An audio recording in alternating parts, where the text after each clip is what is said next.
Hello everyone, Caveman Spider here, and welcome to the first episode of the Murray Rothbard Fanclub podcast.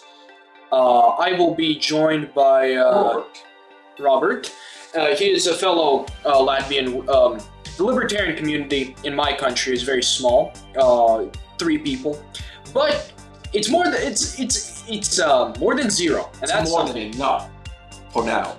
for now, yeah. So, I've decided that since I'm bringing back my YouTube channel, I want to create basically a podcast series where I talk with other libertarians about things that may or may not interest other libertarians. It's basically a show where, the comfort show where you can tune in and hear people who agree with you and keep the circle jerk going. So, without further ado, I'm kind of out of ideas for what to talk about today. Kind of thought about like myths and myths, slander, misconceptions that often pop up in the public about libertarianism. I guess we could address some.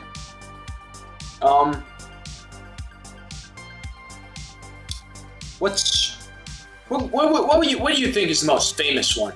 Okay, I have been having these discussions for years with other people, and I do like the flag post statement of libertarians, which is taxation is theft. And then I sometimes simply flat out say this taxation is theft.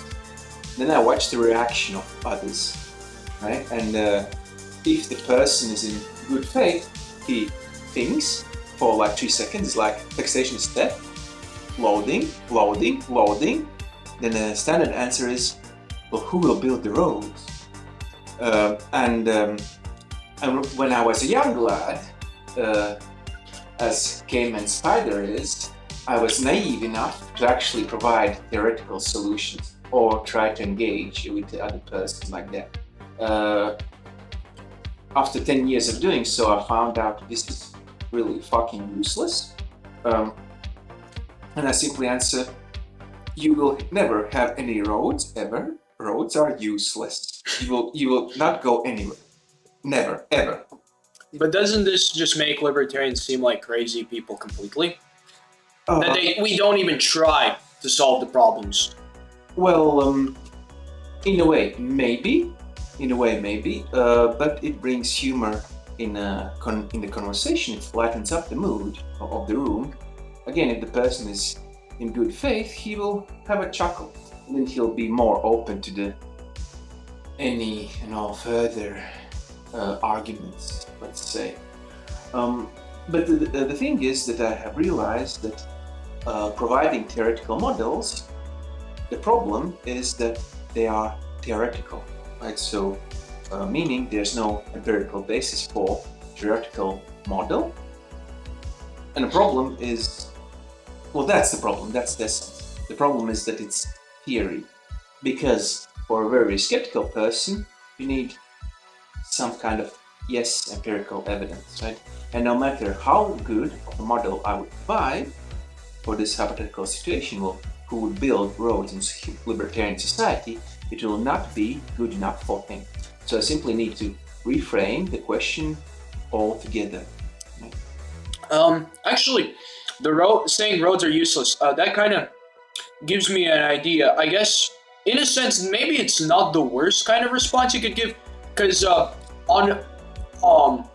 in a way, it's an admission of humility, in a sense, because you're saying, okay, yeah, I understand that my ideas are out there, and I hear how they sound like to the average person, and then you just admit that the confusion is there. And so maybe this admission of humility, I guess, it could maybe ease the other person into thinking, okay, at least he understands that he's crazy.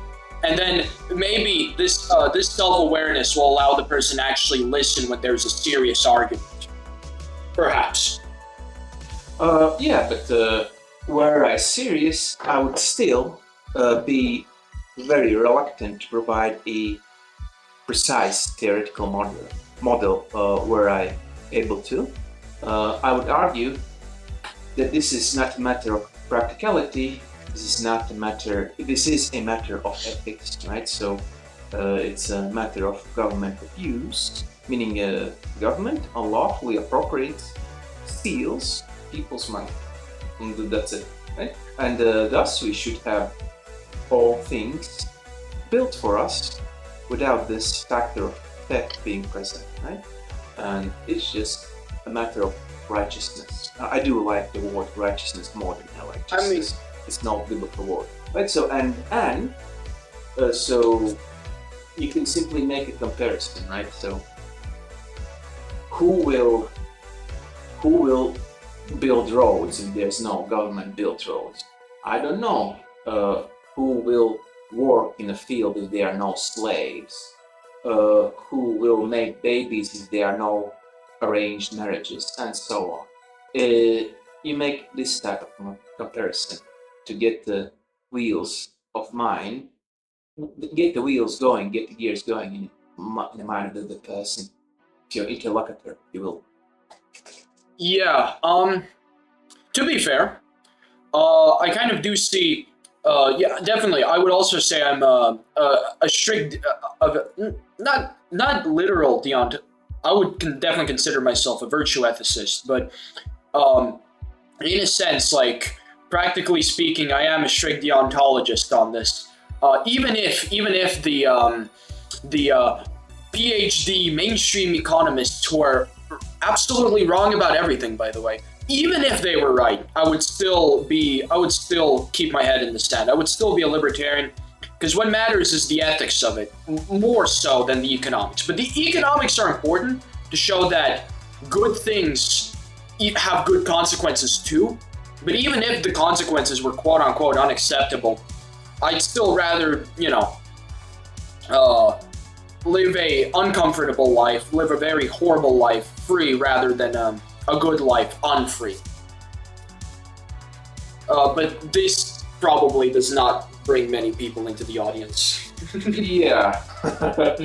Right. So then the question, I guess, is can you promise like good life in terms of things for the people in a hypothetical future libertarian society, right? Will you have more stuff in a libertarian society? Will you have more houses, cars, lawnmowers, and so on? This is where Austrian economics come in. But that's a priori, and you don't like that stuff. Yeah, I'm empiricist, strictly speaking. Radical a posteriorism. And okay, so here I'll bring out my philosopher's hat. Radicalism is a good thing. It comes from the Latin word radix, which is the root, meaning the essence of things. And for example, if someone like frowns at the word radicalism, if a person uses the term radical as like a word of slander, right? You can say, okay, I'm radically opposed to child murder. Yes, exactly. And I am also definitely a radical. I definitely prefer communists to centrists, because at least communists care about something. They're absolutely wrong, they're evil, and they would definitely be thrown out of helicopters. But I definitely prefer communists over centrists, because at least they have a heart for something, You can't say the same thing about pragmatists and centrists. Communists have a heart for mass starvation and camps. That's what they have. So, I mean, it's still better than saying, "Oh, this won't get me my votes. I don't believe in this because this will not get me my votes." Oy vey. But do you know that communists are good because they're the number one killers of communists? Also true. This is why Stalin was actually a libertarian hero. Yeah, Stalin is a good person because he killed the most communists history of mankind. No, actually, Mao, I think, a bit more, but this is debatable. But it doesn't matter. Yeah. Should I add music over this, or like really, really quiet music, or not? Like synthwave, you know? I don't know. I guess you can do that. It's fine. Yeah, I'll try it out. Also, I think we could record this for like an hour. Yeah. Okay. Yeah. Then we still have 50 minutes of airtime. 50 minutes of airtime. What else do we want to? No, we're still on the same topic. We only covered roads. Yeah. We're covering the roads. Right. So. Okay. If you care about libertarianism and you can't give praxeological theoretical models to explain how the roads would be built, what would you say as an empiricist to show that we can appease the people who want highways and railways and everything else? Well, I would frankly admit that in terms of empiricism, I cannot sort of fulfill their needs, or I cannot reach that level of certainty that they require. I would openly admit this. In simple words, I don't know. But I would urge the other person to think about other things that free market do provide, does provide. Right? For example, how can you have apples if the government does not give you apples? How is it possible? This is you're still applying theoreticism. You're just doing it in a much softer way. Yeah, but it's good. You're How applying do you have apples if the government does not give you apples? Yeah, you're just. Where do apples come from if not from government? You're pulling an equivalence between ladders and roads. Well, you can only pull such an equivalence through logical means. This is a logical argument, and so it's still rationalist rather than empiricist. So, but you're in fact not a radical. It's empirical in terms that right now, if you live in a normal country, there's like there are aspects of free market. You can never say that there's a complete free market. We as libertarians, we know this, right? So government always it has its dirty hands on free market always.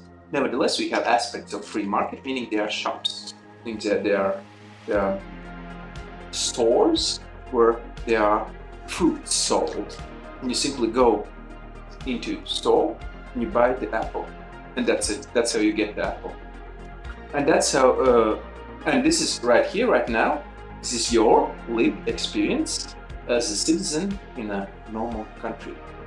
It's still not radical empiricism, though, because the radical empiricism would be like, all of your arguments are empirical, 100%. Like, observation, observation, observation, rather than observation, logical conclusion from said observation. Okay, and then logical, but I would not even say that it's a logical conclusion. It's an implication that things can be done. We are free market. Things can be provided. Still a theoretical argument. Yes. Yeah. So, and maybe other things, bigger things that the government normally provides, maybe, just maybe, to use the Soviet language, just maybe, they can be provided via free market, and maybe they can be provided better, and maybe then our condition of not stealing, not taking away people's money forcibly via taxation can be fulfilled. Yeah, maybe. Okay, I guess how I would respond about the roads. So this basically, but a little bit more. First of all, historically speaking, most roads were once private. In fact, public roads are quite a modern invention. Like in England, there are a lot of private roads. I think. Okay, let me do a. I think not, actually. We're talking historical roads. First thing that comes into mind, Roman Empire. I think That's the Roman Empire. I think in Roman Empire, no, the ruler of the empire would be the one building the roads, not private roads. This is fairly certain of this, but you can fact check this. So no, government roads actually are the norm, more or less, historically. What's not the norm is like the welfare state. That's a recent invention. Okay. Yep. Okay. So I looked up. I'm specifically talking about the English context because I read. I think in For New Liberty, I might be misremembering what he said exactly a little bit, but something along the lines that there were private roads. So, quick AI overview tells me that. So basically, originally, roads were privately maintained, as in maintained by private people, but they were forced to do so. This was unpaid labor, and people hated it. Supposedly, it was. But basically, the public had a right to use them, and they were considered king's highways. But hold on. Later on, when Parliament started getting control, they converted some of these roads into turnpike trusts, where basically companies were able to collect tolls on some of these roads for maintaining them. And so for a while, there were private roads in England. Okay, toll roads have existed, and toll roads, yes, can be maintained by private companies. But it has always been the case there have been like something like King's roads. Actually, that's a good term. It's the King's road, meaning the road is technically a property of the governmental body. If it's a monarchy, then it's literally a king, right? And there would exist King's roads, and and toll roads. Yeah, but the King's roads are always there. Yeah, but what I'm trying to say is that the fact that toll roads exist shows that it's not just that there's like fruits or coats that are privately owned and privately sold and traded. In fact, there are private roads. They exist. There are toll roads, and they function. There's actually very little extra that's needed to make this toll road function in public spaces. Like, okay, one objection is that they're more expensive to maintain, but also these roads are more frequently used, so that they collect far more tolls, which means that they can still be, like, if those roads are really needed, the people actually crossing these roads would be willing to pay the appropriate price to actually give the owner of the road a profit. If the owner of the road is not receiving a profit, that means the land on said road it's a shitty road. It's a shitty road that either needs to be turned into a grass path or just needs to be demolished entirely, because if the road owner is not actually earning a profit from the people crossing it, like they're not willing to pay enough to actually net a profit for this road owner, means that they don't actually care about this road enough to justify the cost and resources. So that's one thing. Like, okay, private roads aren't possible. Let me interject. Let me now at this point play the devil's retard. The devil's retard is like, what if Elon Musk, wearing his monocles, buys up all the toll roads, like all the toll roads in the world, and he charges $10 bazillion for just crossing the pavement?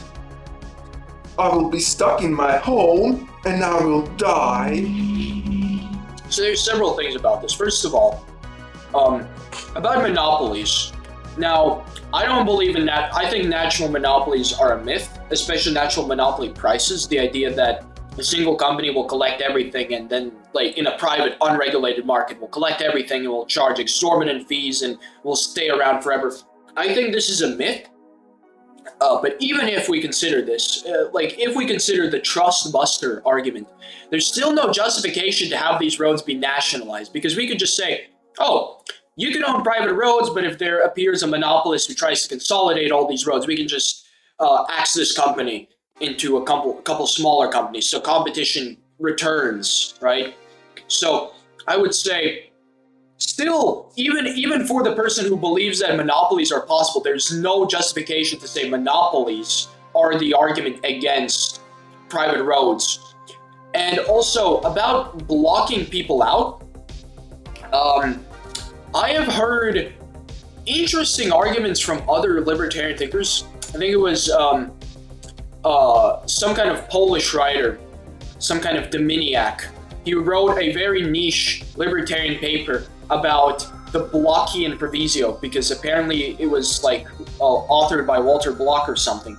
But the idea goes as this, that a homestead, if there's an area that has not been homesteaded and you build around, or has been homesteaded by somebody, and you build around said homestead, if you build the entirety around it and you do not leave any area for easements, you are committing aggression, because you are basically saying that, you're basically claiming that the person either locked in or locked out of said area cannot enter it. That means they have no right to enter it, which would imply that you have the right to enter it, but you don't have the right to enter it. This is a contradiction, so this cannot be allowed for. And so always you have to leave easements so that people can cross into the commons or into their property.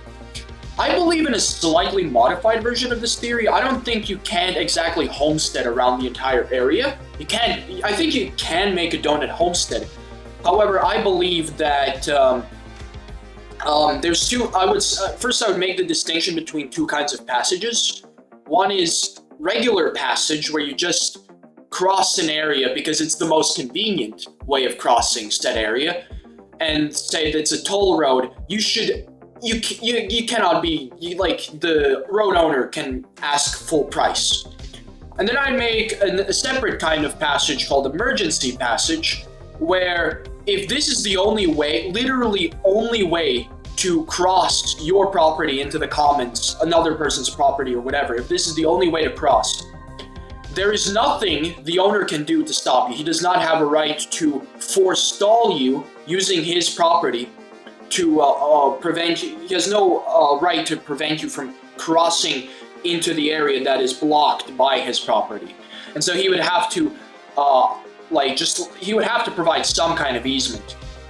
A similar case for, theoretical case for this is, I don't know, if, like, for example, you're trying to walk, I don't know, in a forest, and a person keeps standing in front of you, and you try to move. He moves to the left as well, and he keeps moving, so he cannot go forward.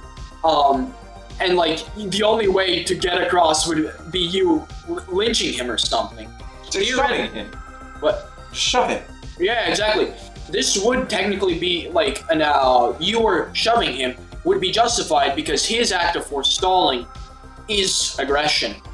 And so I would say the case of donut homesteads and people being completely locked out, I would say that under a true non-aggression principle society, the person completely locked out physically would have the right to legally cross, provided that he does not he does not bring unnecessary damage to the property owner. Perhaps maybe he would even have to pay whatever minimal fee is necessary to fix whatever damage he causes. But simply moving with your legs, I think you couldn't even extract pennies from that, because literally no damage has been provided by a single person crossing. Yeah, okay, so what you did there is you provided the theoretical model. But keep in mind that the other person, maybe at this point he could lack patience. He can be very impatient with you, he might interrupt you, and he will interrupt you. So you get to talk, because you're in a friendly environment. And the friendly environment is simply not provided. It's not a given, right? Another thing that crossed my mind, how can you rephrase the question? Again, I'm still reluctant to give the theoretical model, is out of all the things that the government provides, why do you focus on roads? Okay, so why the road question? Because the government does bazillion things, and what you did there, supposedly, you provided me the hard case, right? So, oh, this is the one thing that the free market cannot provide.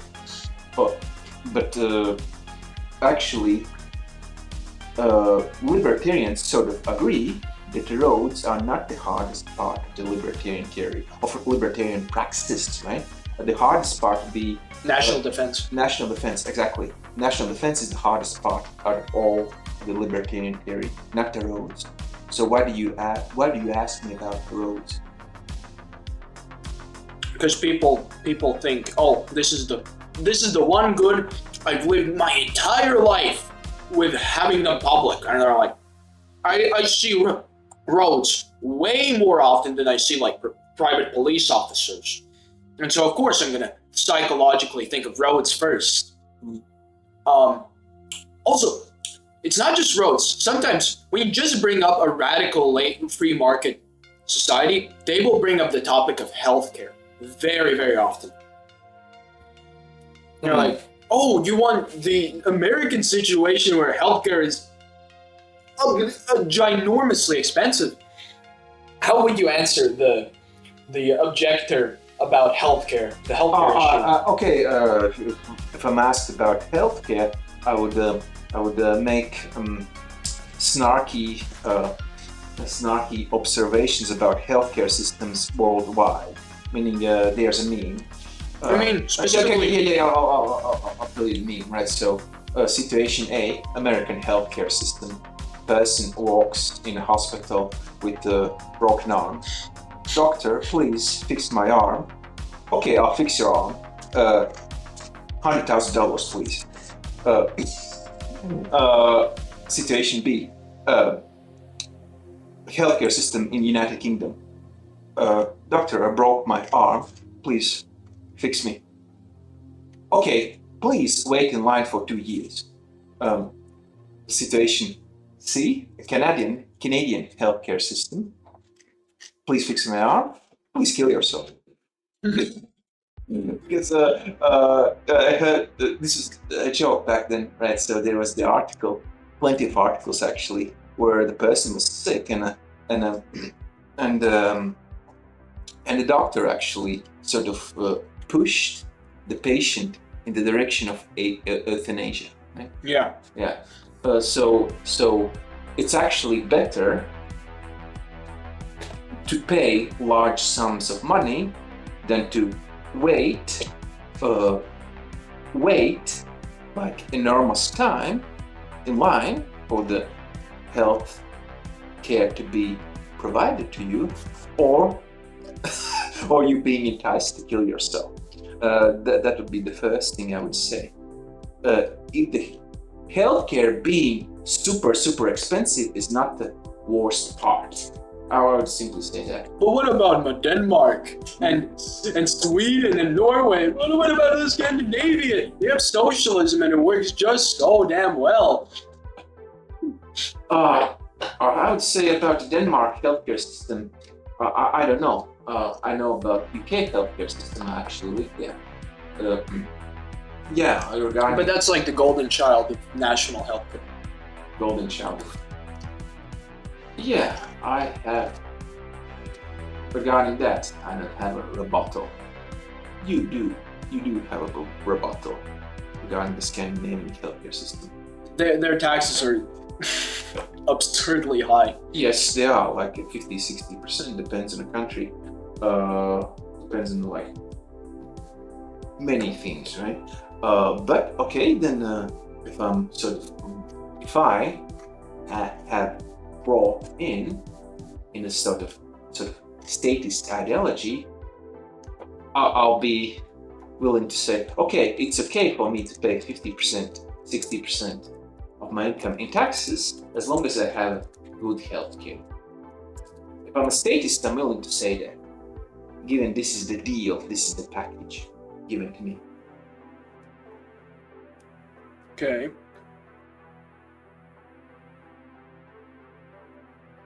Mm-hmm. But yeah, okay, rebuttal. Okay, I thought of this. This is from our favorite person and the number one libertarian thinker, Milton Friedman. Okay.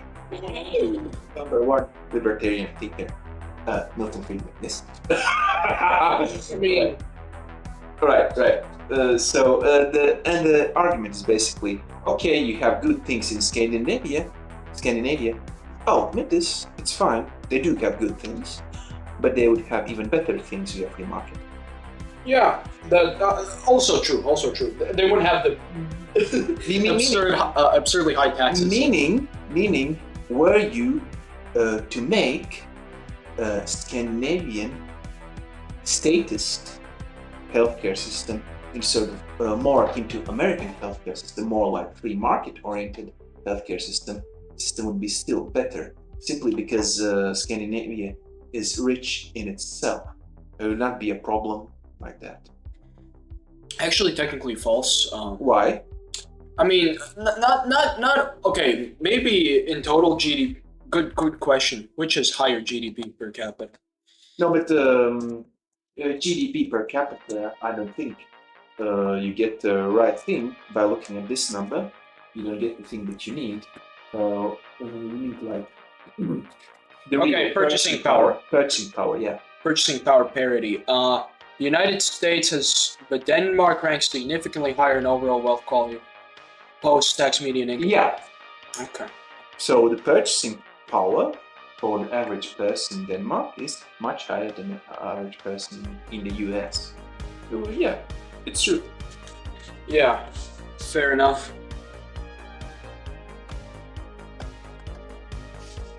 Yeah. Why would that be? Is a good question. Why are Scandinavians richer than the Americans? Because they're white? That's probably part of it. Okay, I will rephrase this in more polite terms, right, for all our very sensitive viewers. Right, so cultural homogeneity is a thing, and a high trust society is a thing. If you have people who are very akin to one another and who believe the same thing and who act in very similar ways and who are together, to put this simply, then you have a richer society in terms of social capital, and social capital builds other forms of capital. I guess. But yeah,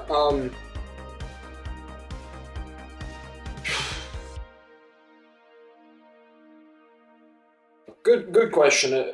Good question as to why. I mean, I know why Norway is richer. They have oil. Sweden has really good businesses like IKEA. That's what gives Sweden an edge. But you know that natural resource-rich countries are in Africa now. Africa is very poor. I mean, Norway spent its oil well.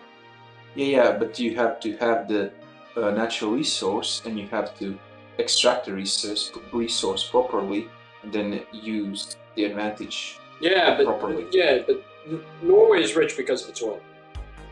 Yeah. Okay, they're definitely getting richer from other things, but the thing that got them rich is oil. That is true. Yeah, but other countries, they don't have oil. But okay, I think probably a bit irrelevant discussing Scandinavian, American whatsoever. Rationally speaking, yeah, Milton Friedman is right that if we did establish a laissez-faire economy in Sweden or Denmark, their economies would definitely be better. Surely, because better resource allocation, this and that. Um, yeah, yeah. This asking the question why Denmark is richer than America is an empirical question, and that probably needs a person who actually has looked into America and Denmark. So this is yeah. I guess it's best to move on. But to answer for healthcare in general, there is really nothing particularly special that makes healthcare function better if privatized. Yes, there's the fact that a lot of poor people can't afford healthcare, but what about food? Why not why are there food stamps and this and that? Why specifically nationalize healthcare? And why not just nationalize food production to cover these poor people? Like, why specifically healthcare? And another thing is emergency crises. These cases specifically are particularly covered by health insurance.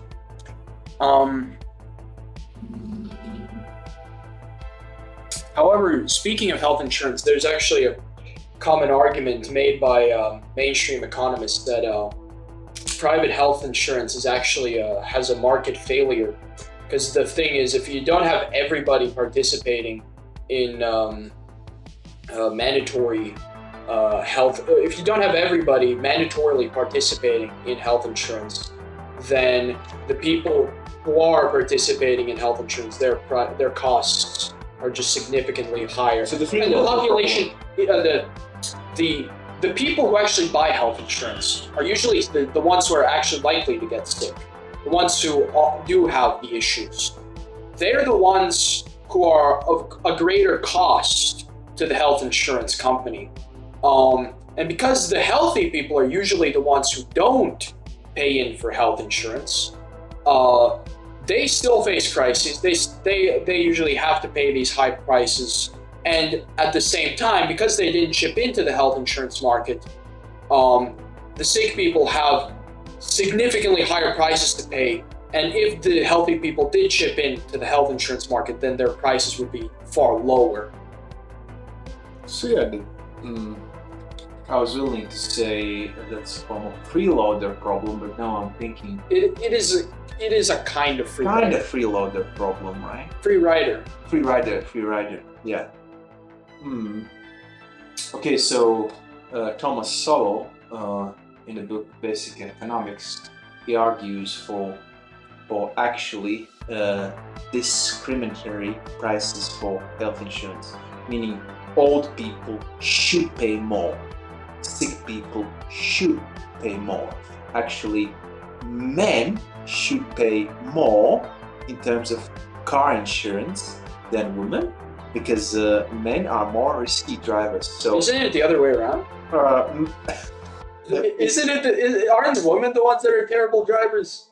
It is actually the case that the woman can't park, but it is also the case if it's like a really, really bad car crash, it's the male driver, because he takes risky maneuvers. Fair enough. That the woman would be unwilling to take. So thus the woman would be unable to park and would scratch the car clumsily, but she would not drive 100 miles and then crash in a pole or whatever.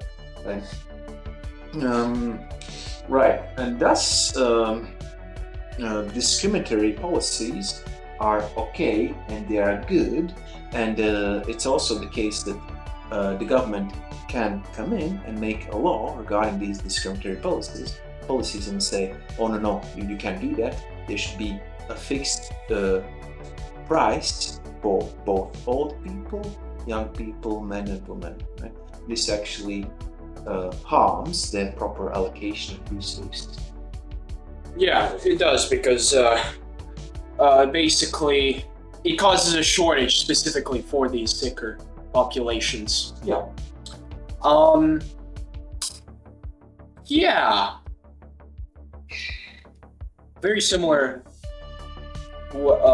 Something very similar to Gresham's law, where the bad money will degraded money and money of the same, and a better money of the same kind. If they're of equal monetary value, it'll be the worse money that's actually in circulation, and the good money will stay in storage. That's Gresham's law. For example, I don't know, if there's a really very trashy, very rusty gold coin that's £1, and there's another £1 gold coin. I think they're called sovereigns. British, when they were British, I think they were sovereigns, whatever. And there's one actually fresh out of the mint coin. It'll be the fresh out of the mint coin that stays in the purse and never leaves the purse. That'll be the trashy coin that's traded, because it's just less valuable, but somehow it has the same monetary value. So you want to actually spend it and keep the good money in your hands. And something, I guess, similar, does happen if you price fix. You will accept, you'll have less resources overall to actually accommodate these risky clients, and there'll just be a shortage because you're not actually earning as much as you could have. So you'll have enough to cover some of the sickly and all of the non-sick. Okay, but let us be very empathetic for a moment. Let us admit that this is a hard sell if you are the old sick person. Yeah. This is a hard sell for you if a libertarian thinker comes to you and says something like this. And you're like, no. Okay, I understand, but no. I'll vote for Social Democrat in the next election because he will help me or whatever. Here I will definitely bring up every single libertarian's favorite argument, every single libertarian's favorite empirical case study, which is the lodge system, or the fraternal societies, which used to exist in the industrial in the early industrial revolution. Basically, there were all across societies, there were these mutual aid or fraternal societies, where basically people decided to agree that in this community, because there was no real public healthcare, there was no public welfare system, and basically agreed if somebody's unemployed or in a dire situation, the other members of the society would chip in, would help them out, give them money during the time they're unemployed, with the expectation that once he is out of his crisis situation, he will pay his money to somebody else who is unemployed within the society. And people who do not pay to these unemployed people, they get kicked out. And so over time, a system of reputation builds up. An objection to this is, however, the fact that really unable people, like the disabled, will not be able to find a spot in these mutual aid societies because they can't work, they can't actually fund anybody else who's having a hard time. They're constantly unemployed, they cannot get a job at all. They're very unlikely to get accepted into these societies. But the thing is, why I would still think this is not relevant enough is the fact that the amount of sick people is so small compared to the rest of the population, that I think there are plenty of people who, given the fact that they no longer have taxes, would just be charitable enough to pay to charities that do actually provide for these disabled people. And a lot of these disabled people will be encouraged to try and find friends and people who are actually do support them, and it encourages the family. How to solve the pension problem? Have old people live with their children and grandchildren. Have tighter family communities, because they'll be incentivized to do so that they actually can cover their retirement.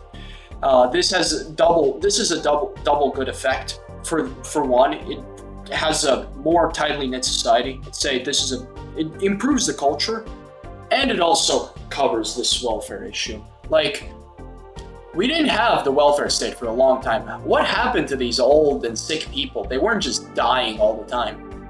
They didn't just die the moment they became old and sick. That didn't happen.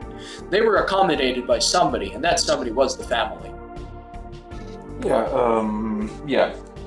Regarding those mutual aid societies, I have just only one question. Are they homogeneous? Yes. They are homogeneous. They are highly homogeneous in several ways, both the heritage, the culture, and so on. However, because I'm a racist libertarian, this does not concern me. I actually think that's that's just good praxis. That's just good reactionary libertarian praxis. I'm all for this. I think this is good. This encourages people to keep to themselves. Okay, But let's be real for a moment. In many places of the world, in the West in particular, you have societies which are not homogeneous, and then you come with your solution to the healthcare problem, to the old people problem, whatever. Then you say, mutual aid society. But mutual aid society works only in a homogeneous setting, and it does not work in a multicultural setting. Yet the present situation is multiculturalism, and that's the problem. It's a hard sell for Londoners. Yeah. For who? I said it in a stupid way. People who live in London, meaning the capital of UK. Yeah, London. They're like I sometimes meet people, and then I ask them, where are you from? No, specific. Which country are you from? They're like, London. And I'm like, London is not a country. Yeah, the thing is, multiculturalism is the problem. It is the problem, and I think libertarianism would solve this. Because instead of needing a national border, we can have private roads, private houses. We can create private borders. We don't. A libertarian society would not be an open border society, in fact, because you can exclude whoever you want from your property. And if we let people discriminate, all the British natives finally have the opportunity to keep those who they do not want in their community, out of their community, through private means. And this is a good thing, because we want integrated and homogeneous societies, because this brings higher social trust and all that. But yeah, progressives will not like this, but I'm not a progressive, so it doesn't really concern me. I'm trying to appeal to the reactionaries. Okay, so this is a neat little question. We have discussed this in the past. Who is more friendly? Who is open to the ideas of libertarianism? Are they like lefty anarchists, like anarcho-syndicalists, Chomsky type of people, or are there nationalists, conservatives, right-wing people? Actually, I was in my libertarian Discord server, and I specifically read. I recently read people saying the biggest mistake Rothbard ever made was thinking of the paleo strategy, the alliance between right-wing statist conservatives and right-wing libertarians. They considered that a mistake, and honestly, I do wholeheartedly agree with them. Because, while maybe yes, they're not as hostile to the libertarian cause as say progressives. There's still a problem. There's still a problem. There's still statists. They elected Trump. What did Trump do? He brought wars. He brought tariffs. Overall, statist rightoids, they are right about many problems. At least the new right. The old right, they're right about the market a little bit, but their concept of a free market is something completely disconnected from what an actually free market is. So even then, not so much. And speaking of the new right, they are right about many problems facing us, but their solutions are dog shit. So I don't think align with the status right whatsoever is a good idea. I think what needs to be done is we need to build a solid anarchist base. We need to just make the anarchists that currently are anarchists, libertarians that currently are libertarians, try to make that a more tight-knit community so that eventually so that the cohesion allows for actual expansion, so that when the libertarians do expand, there's actually a core that keeps the libertarian movement coherent, rather than what is currently in the Libertarian Party, where it's a complete mess. Yeah, but I can vouch from my personal experience. I went to the lefty anarchists, like a person is a die-hard anarchist, so he himself states this, right? And he's like down with the government, and he has like symbols of anarchy displayed, like the letter A with the circle and so on. And I simply tell him, okay, I agree, down with the government, taxation is theft, right? It's like, it's like this, he literally gets triggered by this statement.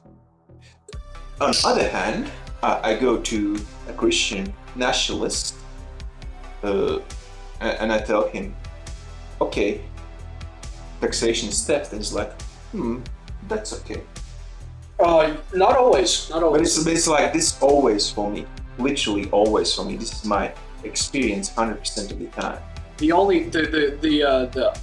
The like actual live Christians I've met, aside from you and me, when I say taxation is theft, I usually get the who's gonna build the roads as an answer. So, and from a lot of right-wingers, they will ask who's going to build the roads, who's going to do this and that when I talk about anarcho-capitalism. So I would actually be a little bit skeptical about this. And also, it's probably an issue of initial conversion, because maybe initially the conservative will say, yeah, maybe you're a little bit right, but will he actually go the full mile? He will not go the full mile. Exactly. But if you're able to somehow get a little bit of foot room and get a common, get a baseline level agreement with the, anarcho-communists. Lefty anarchists are fucking stupid. They are the dumbest people alive. Okay, but if you try to, I haven't spoken to that many anarcho-communists. Anarcho-syndicalists, they always style themselves. These are the retard. No, not all of them. I've not spoken to anarcho-communists, I've spoken to mutualists. They're chill. They're really chill. They're like leftists. They consider them socialists. They dislike wage labor. They dislike landlords. They dislike this and that. However, when I mention anarcho-capitalism and I explain these things, they're like, yeah, sure, you can do that. There could be anarcho-capitalist areas. There could be mutualist areas. People can have their covenant communities, which is literally what Hoppe talked about. And these kinds of left-wing anarchists, they are chill. These are allies. So, now they're not exactly fully far-left anarchists. They're not the same kind of caliber as, say, anarcho-communists. But I have a good feeling that if you explained the idea that once the state is toppled, we can try to live and let live, have our own areas. Eventually, he could be eased into the idea of anarchist unity. And at one point, even Rothbard himself tried to make libertarian unity. When Rothbard was young, such as you yourself are currently, he tried to make left-wing, right-wing anarchists for them to stick together, right? And when he was an old person, like me, he tried to make right-wing anarchists stick together with the conservatives. Yeah, that's an age thing. But that one didn't work out either, so. Neither did work out at the end. Yeah, so. Neither did work, yes. What has worked is just libertarians staying libertarians. So nothing has ever worked, actually. because I mean, no, what well, kept libertarianism alive is libertarianism as an idea. oh, okay, fair, yes. And what has created more libertarians are libertarians, like Ron Paul. Ron Paul being uncompromising and saying, end the Fed, no war, things that pissed off right-wingers, things that piss off right-wingers specifically, like anti-war stuff. This was during the George Bush era when Ron Paul was, I think. I don't know when Ron Paul was around. Ron Paul around 2008 and 2012. Oh, my bad. I think That's the Obama era. I think, yeah. 2008 is somewhere about the time when Obama was getting a wait. 2008 elections, Obama got elected. Yes. Yeah. +8 is 26. Yeah. So Ron Paul was during the Obama times. Now to be fair, the sentiment wasn't so pro-war, but still. The Republican Party is not particularly known for being an isolationist party, if we know anything about them. Yeah, but okay. So Ron Paul was specifically he was pissing off conservatives with his speeches, but he got the most libertarians. So something like that. Yeah. Okay, but I would just chip in that in these parts of the world, meaning Latvia, meaning Europe, the anti-war rhetoric does not mean same thing that it means in the United States. Meaning Latvia she has no incentive to perform military actions in the Middle East, and she has no ability to. So when Americans talk about war this, war that, they're talking always invasion in the Middle East. They're talking Afghanistan, Iraq, now Iran, and it's like, okay, I'm sitting here next to the Baltic Sea, does not fucking apply to me. I don't care about your neocon bullshit. I don't care, does not apply. I care as much as Latvian soldiers could be dragged into operations because we are a NATO country. Okay, that much I care. I would care about Russians not invading my country, that I care about. But when you talk war this, war that, Middle East does not apply. So yeah, voluntary armies is something that does piss off the right wing, and we specifically want voluntary armies. So nonetheless, we have libertarians nonetheless, even in a Latvian context, that have positions that would piss off right wingers. But would you? Okay, you would. But would I argue for a private army? No, not in this context. I would not argue for that. Because, yeah, we sort of agreed that the national defense is the hard issue to sell, the hardest issue to sell actually, and it's even harder, again, here, in these parts of the world. Meaning a national, private national defense, oxymoron as it might sound, is a good sell, maybe in Iceland, because the geographical location of the country and whom it neighbors actually matters quite a lot. If you're a small country neighboring a potential aggressor, Russia, then it's a very, very hard sell. It's a maybe an okay sell for Iceland or for United States, because you burgers, you are bordering Mexico and Canada, literally. That's it. Neither country has the capacity or the will to invade you, ever. Yeah. Even then, I would still, the only two actual issues that make a private army problematic in this context would be one, transition, which I consider myself a fan of the black market, so I would say if there is even such a transition to a libertarian society, I'd say it would probably be the smoothest one possible. And second of all is the manpower issue. However, I would say, given the fact that most of the people living in this country are patriotic enough anyway, like, it doesn't matter, honestly speaking. Regardless of whether we do conscript the entire population of Latvia or not, we would still lose in a war. And so the only thing that could actually help, the only thing that actually keeps us not invaded is the NATO alliance. And in that case, yes, I guess I do agree. I guess I'm a little bit compromised on principles here, because I believe that working together with states, if the only alternative is you being conquered by another state, I think working with other aggressive organizations for the sake of survival is not a breach of principle. Yeah, I'll just flat out say this.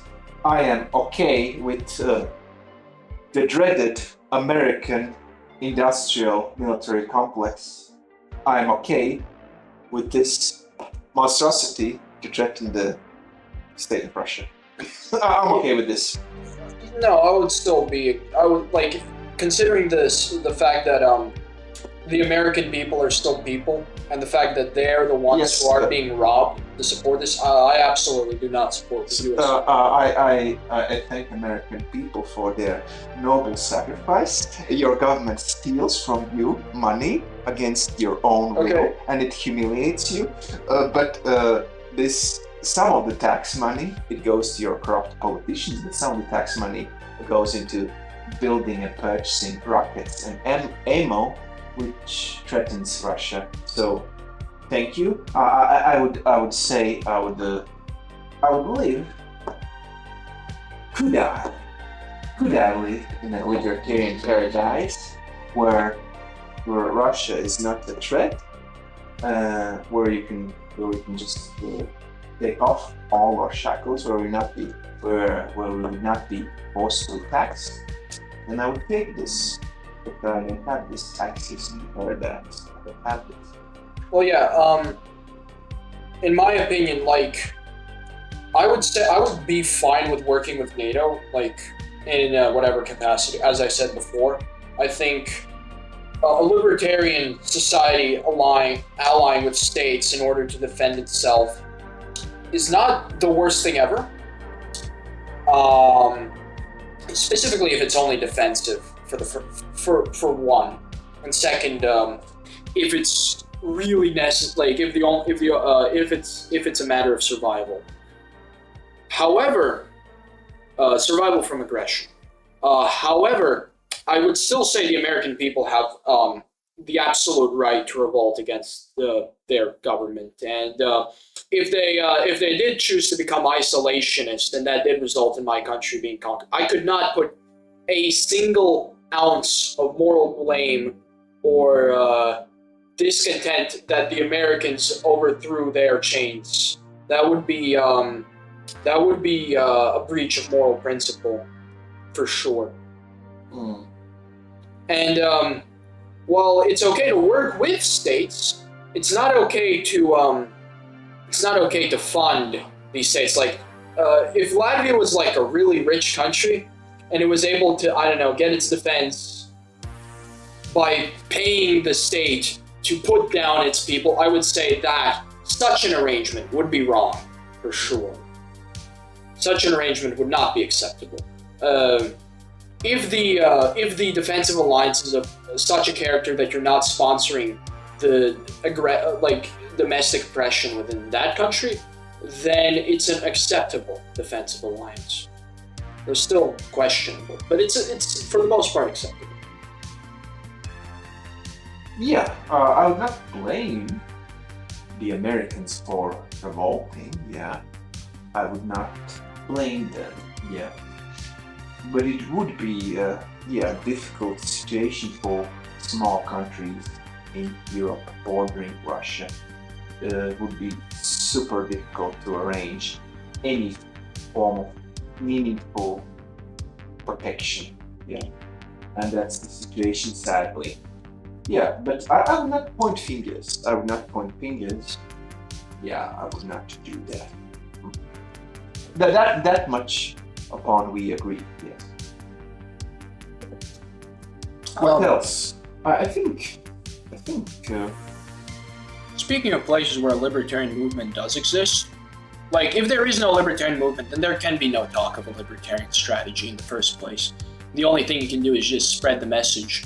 But I'd say in the American context specifically, where there is a libertarian movement, I'd say they should start going into black markets. They should every single anarcho-capitalist should become an agorist, and if they're not actively like, I'd say the one exception for people who should not participate in the black market is if they're a spokesperson for libertarianism, so that the channels that actually keep libertarian propaganda going there's no way to legitimately crack down upon these entities. And second of all, any political party that is abolitionist, I'm not a pure agorist. I would say that there's some cases where there's one case where a political party is okay, is if that party the only thing it does is abolish state institutions and nothing more, and just tries to be as annoying and as much of a wrench in the gears of the state, just try to make it crumble. And so the abolitionist party should not be involved with the black market to make sure that thing doesn't get disassembled. But otherwise, if you're not engaged in either spreading libertarian ideas or engaged in a political party, not like direct political action that's in the white market, I would say you should try to go into the black market and do as much as possible that doesn't get you caught. Okay, can we we're talking but only non-violently, of course. Let's say civil disobedience. Okay, but let's now establish a meaningful difference between the gray market, the black market, and the red market. Oh yeah, for sure. What's your take? Yeah. So yeah, according to Agora's theory, the gray market is basically any kind of good that is considered legal by the state, and but the way that this good is exchanged is outside of state channels, and in such the exchange itself is illegal, like farmers markets or things like that. These kinds of gray markets I absolutely support. We should be starving the state as much as possible. If you know like a farmer's market, go there. If you're a libertarian and you know farmers markets, go there, buy from them, support them, and try to radicalize these people. You should buy raw milk and not pay any taxes. Absolutely, absolutely. But I would say raw milk is even black, but potentially, depending on the place, black market territory. Because in some places, I think they are trying to make raw milk illegal. Here I can buy raw milk in a store. It's actually super funny to ban raw milk. Super funny. Okay. Yeah. So, gray markets, fully for. Then there's black markets, which is any kind of good that isn't aggressive, but is absolutely deemed illegal by the state. For example, drugs, prostitution, these kinds of things. I would say,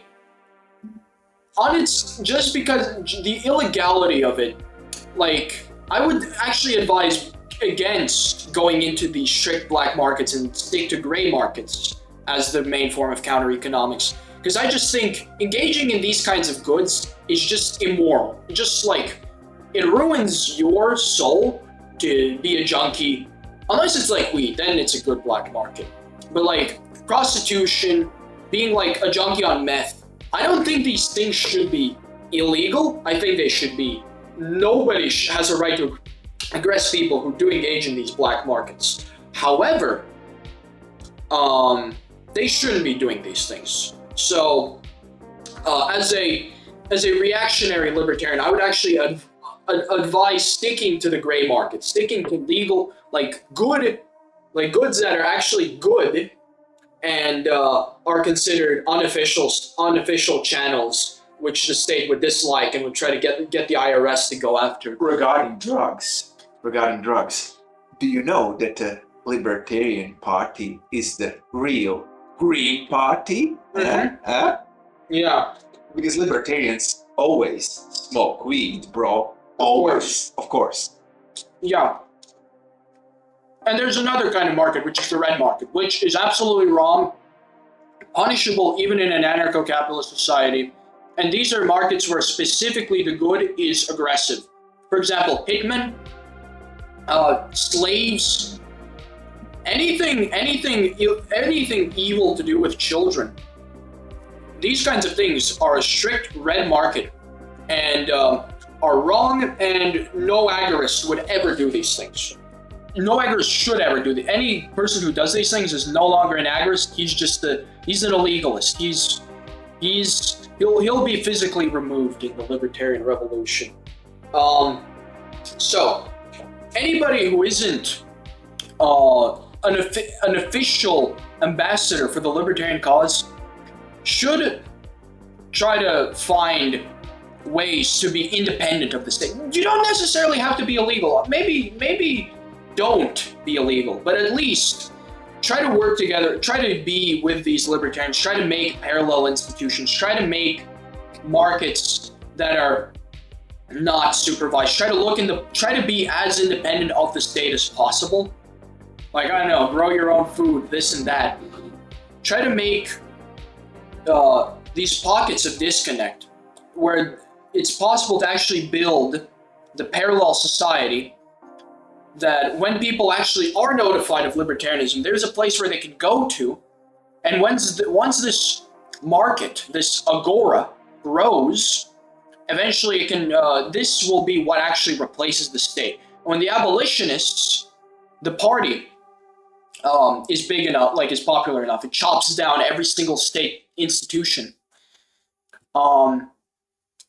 There'll actually be something that replaces it. So that's my take on libertarian strategy. Yeah. Oh, I just want to sort of chip in regarding the fact that obviously your local drug dealer is not a libertarian. Of course. Obviously. Yeah. Obviously, he's just a drug dealer, and he has no libertarian principles. I mean, there's like what I want to point out is there's a disconnect, meaning libertarians, they sometimes sort of lionize entrepreneurs. And the drug dealer is technically an entrepreneur in the black market. As we speak, he's selling drugs. As we speak. Walter White was good as long as he didn't kill people. When he didn't kill people. Yeah. Okay, so, alright, so, and the thing is, libertarians sometimes forget that people who act as entrepreneurs, they can be shady people. Sometimes it's sort of forgotten and not spoken of, right?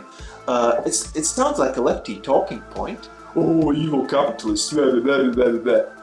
But it's true.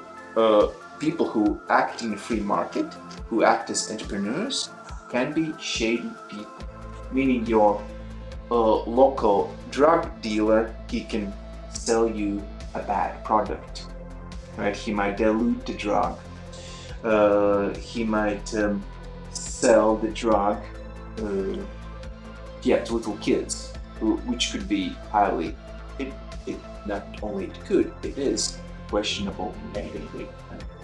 Or he might give you drugs alone, then extract the loan money in very inhumane, unethical ways, right? So you get like your drug dose, and then he comes in and breaks your knees or whatever. And these are all the things that drug dealers do, and these are all the things that are actually abhorrent to libertarian thinkers, theorists. Actually, libertarian thinkers, theorists, terrorists, libertarian terrorists, theorists, right? They are one of the more lawful people, I would argue, as persons, right? So, a libertarian typically works something like a white-collar job and pays all his taxes.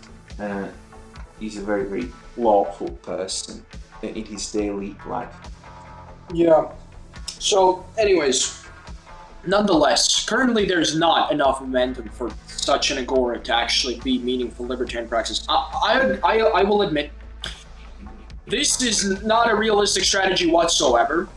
But given the alternatives, this is the only thing that actually can work. And aside from converting people to libertarianism, this is the thing, like in practice, which you can do. Try to make yourself independent from the state. Try to make these parallel institutions if you can. But if you can't, I guess the only other thing to do is to spread the libertarian message, which is all we can do. It takes time. It takes a lot of time.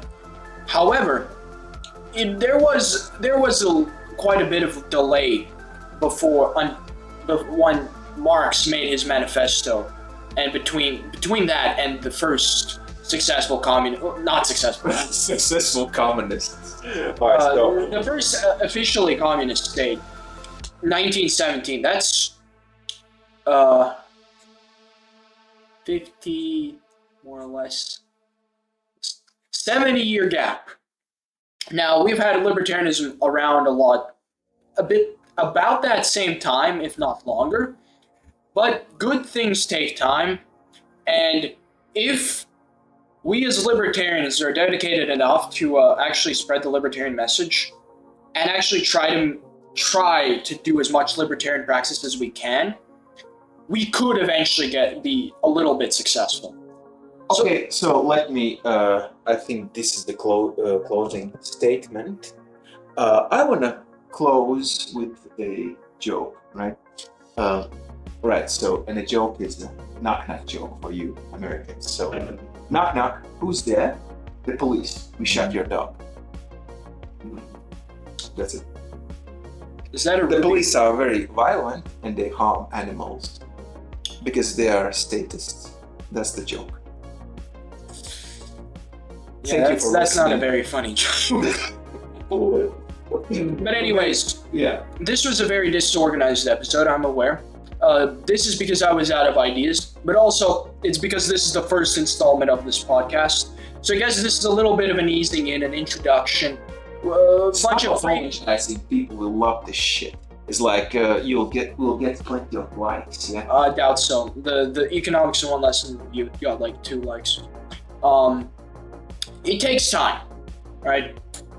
The next podcast, I'll try to get some other guests in and try to actually make a more specific topic. This was more free-floating practice, so to speak.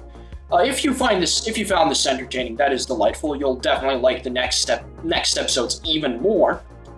And yeah, for now, this is Caveman Spider and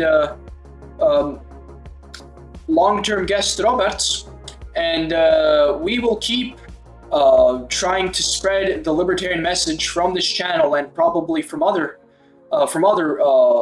channels later on in Latvia and in the internet. But yeah, that's about it for now. Bye-bye. Take care now. God bless your family. Yeah, God bless y'all. Goodbye.